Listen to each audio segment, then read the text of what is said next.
নমস্কার, আমি দিব্যেন্দু শঙ্কর ভট্টাচার্য।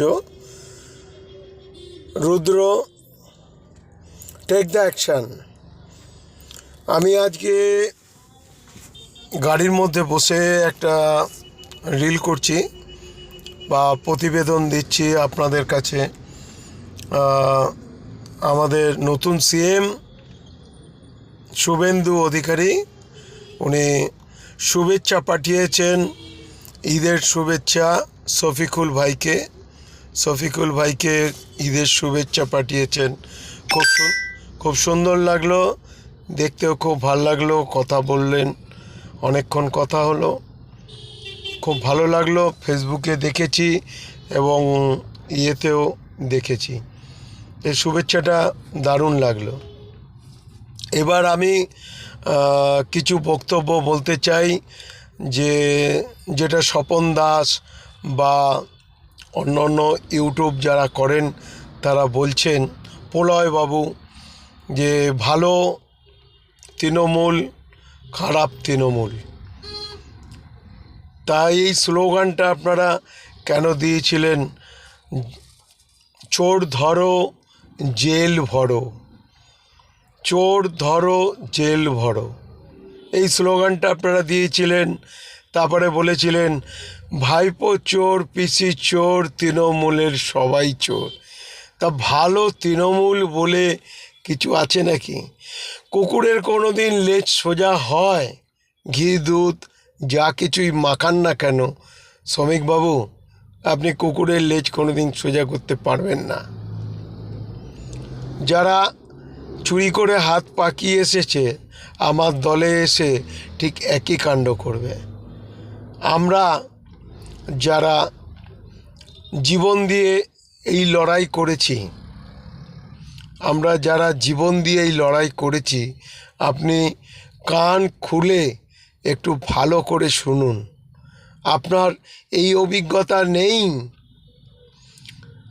যে দিল্লির থেকে নাড্ডা সাহেব এসছিলেন, তার সঙ্গে কি ঘটনা ঘটেছিল, আর বিরোধী দলনেতা থাকতে আজকের যে সিএম, তার সঙ্গে কি কি অরাজকতা চলেছে। আর শুধু তাই নয়, নট অনলি দ্যাট, যারা এই জান দিয়ে এই লড়াইটা লড়েছে, জীবনের ঝুঁকি নিয়ে, পরিবারের ঝুঁকি নিয়ে। আপনার যদি মেয়ে বউ থাকতো, আপনি তো ফেসবুকে ছবি দিয়েছেন, আপনার পরিবারের দক্ষিণেশ্বরে পুজো দিচ্ছেন। তা আমার মেয়ের সঙ্গে যে অরাজকতা হয়েছে, বাইক নিয়ে, অটো নিয়ে যেভাবে ধাওয়া করেছে, আমার পরিবারের সঙ্গে মাসের পর মাস, বছরের পর বছর, দিনের পর দিন যেভাবে পরিকল্পিতভাবে এরা অরাজকতা চালিয়েছে, আপনি যদি এই দিনগুলোর কথা যদি ভুলে গিয়ে ভালো তৃণমূল দেখতে চান, তাহলে এই আগামীকাল হয়তো আপনার এই পার্টিটা থাকবে না।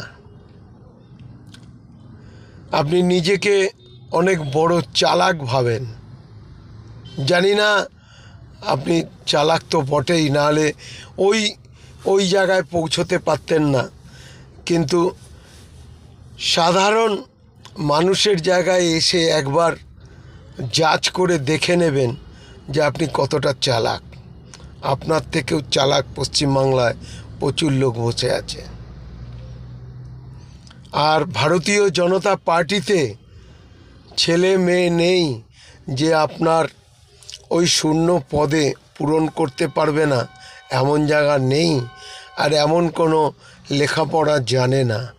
আপনি সৌগত রায়কে বা ওই যে কন্ডম পরানো মহিলাকে বা রচনাকে, যে অনেক ধোঁয়া দেখে অনেক ফ্যাক্টরি দেখেছিল, যে কন্ডম পরিয়েছিল শিবলিঙ্গকে, যে নাকি বোমের নিধান দিয়েছিল সৌগত রায়, হ্যাঁ, তো এইসব লোক যদি তৃণমূল থেকে বিজেপিতে আসে, ভারতীয় জনতা পার্টিতে, তারা হাত পাকিয়ে বসে আছে। আপনাকে ওই জায়গাতেও, আপনি যেই জায়গাতে উঠেছেন আমাদের দৌলতে, সেই জায়গাতেও আপনি থাকবেন না।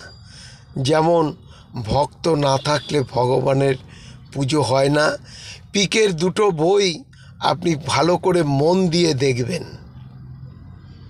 পিকের বই দুটো ভালো করে আপনি মন দিয়ে দেখবেন।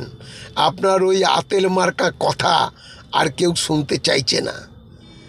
যারা এই জীবনের বাজি রেখে এই রাজনীতিটা করেছে, আর জনগণের প্রতি আপনারা যদি নেন তাদের ধোঁকা দেওয়া হবে।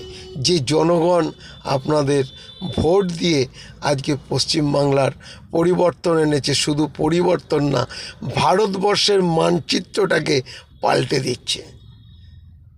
আপনি যদি নতুন মুখ দেখতে না পারেন তাহলে দেখবেন, ক্যাডারদের কাছে এসে দেখবেন, ক্যাডারদের সঙ্গে কথা বলবেন, একটা আলাদা আলাদা করে ক্যাডারদের সঙ্গে কথা বলে দেখবেন তাদের কি যোগ্যতা আছে।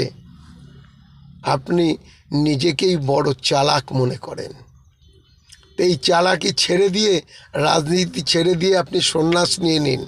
ভবিষ্যতে পশ্চিমবাংলার অনেক মানুষ আছে, গান্ধীবাদী আর ইয়েবাদীতে বিশ্বাসী থাকলে আপনি অন্য কোনো দলে যেতে পারেন। যারা কুদঘাটের একটা ছেলেকে চোখ নষ্ট করে দিয়েছে মেরে, যারা অভিজিৎ সরকারকে মায়ের সামনে থেতলে মেরে দিয়েছে, আমার পরিবারে আমার মেয়েরা রাস্তায় বেরোতে পারেনি, 10টার পর বাড়িতে ঢুকতে পারেনি, টিউশন করে অন্য লোকের বাড়িতে বা টিচারের বাড়িতে তাদের থাকতে হয়েছিল। যদি কোনো বিপদ ওখানেও ঘটতো, আমার করার কিছু ছিল না। আপনি তো বড় বড় ভাষণ দিচ্ছেন, পশ্চিমবাংলাটাকে কোন জায়গায় নিয়ে গেছিল সেই আন্দাজ আপনার ছিল না।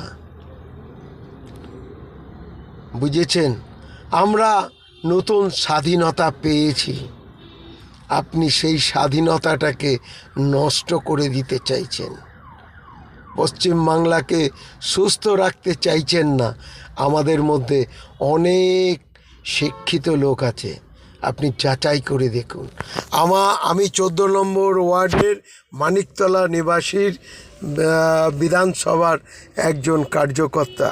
আপনি আসবেন আমার বাড়িতে, আমার মেয়ে কতটা শিক্ষিত আপনি দেখে নেবেন। হয়তো বস্তি বাড়িতে থাকতে পারি, কিন্তু আপনার থেকে আশা করি অনেক বেশি অভিজ্ঞতা রাখি।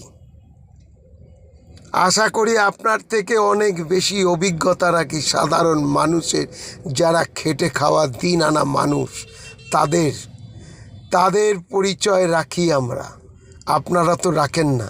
মানিকতলায় তাপস রায় যে জিতেছে, সেও কোনো দিন একটা ক্যাডারের সঙ্গে সাক্ষাৎ করে যায়নি, কোনো দিন আসেনি, জেতার পরেও না, জেতার আগেও না।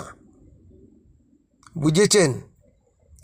তাদের ঘরোয়া অবস্থা, ঘরোয়া পরিধান, কিভাবে থাকে, কি খায়, কি করে, সেটা দেখে তারপরে বিবেচনা করবেন তাদের কতটা যোগ্যতা আছে।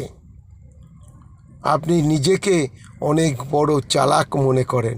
সন্ন্যাস নিয়ে নিন, পারলে সন্ন্যাস নিয়ে নিন। এটা আপনাকে জ্ঞান দিচ্ছি না, উপদেশ দিচ্ছি না, আপনাকে বলছি আমাদের রক্ত দেওয়া ভাত মাখা খেয়েছি আমরা। দিনের পর দিন কিভাবে অত্যাচারিত হয়েছি আপনারা তো নিধান দিয়েছেন, আর এখন সব হাতে পায়ে ধরছে।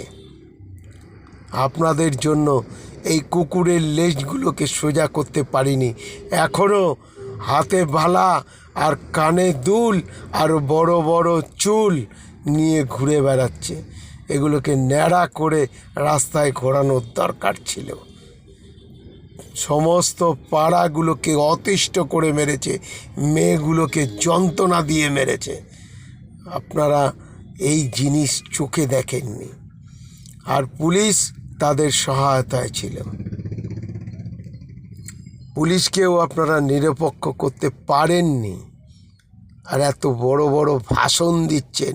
ঠান্ডা ঘরে থেকে সিকিউরিটি নিয়ে বউ বাচ্চাকে নিয়ে ভালো থাকা যায় আর ভালো জ্ঞান দেওয়া যায়। রাস্তায় নেমে রাজনীতিটা করে দেখবেন, অনেক বড় বড় ভাষণ দিচ্ছেন। বন্দে মাতারাম। সুরক্ষা থাকুক আপনার ভারতবাসীর। জয় শ্রীরাম।